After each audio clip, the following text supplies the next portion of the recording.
All right, today I will just be doing a quick run through of this Excel program and how to find the mean, median, and mode. All right, here I'm giving some data, students 1 through 25. They have 3 test scores in here, test 1, test 2, and test 3.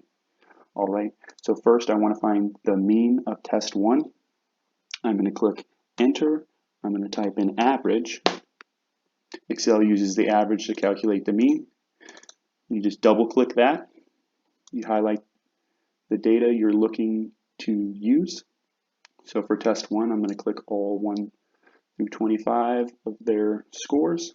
As seen here, you're going to double check, yes, you want to look through D3, all the way down through D27. That is correct. And I will click enter, and it's computed the mean of 81.32. Now I want to find the median. I'll press enter again in this cell.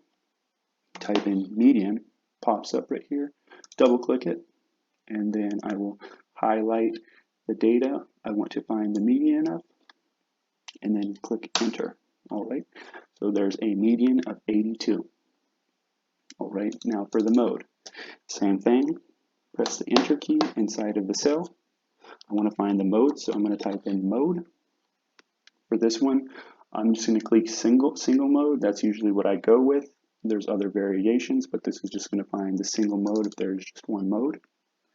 And I'm going to highlight the cell I'm looking to find the mode of. All right.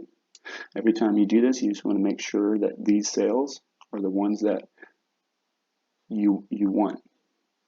All right, everything looks good. So I'm going to click enter. So the mode is 70. Perfect. All right, so now I have to do this for the next 3 tests. So instead of re-entering everything in, an easier way you can do this is you simply click the first cell and you can just drag it all the way over, and it calculates the mean of each of those cells. So when I click on this, it'll show that I have average, then it moves it over right here and highlights all those cells. That's perfect. Click enter, and then if I click this one, it has repeated that, has done it with all the set of data. This makes it a lot easier and more efficient to calculate all of this. I can do the same through the medians, and I can do the same through the modes.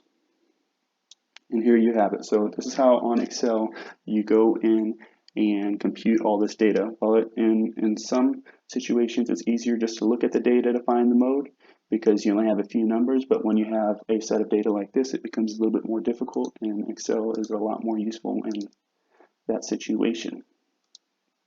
I'll just go back through here. Up here, it'll show you what I typed in order to get the output if you have any questions. All right, that's how I got the median and mode. All right, perfect.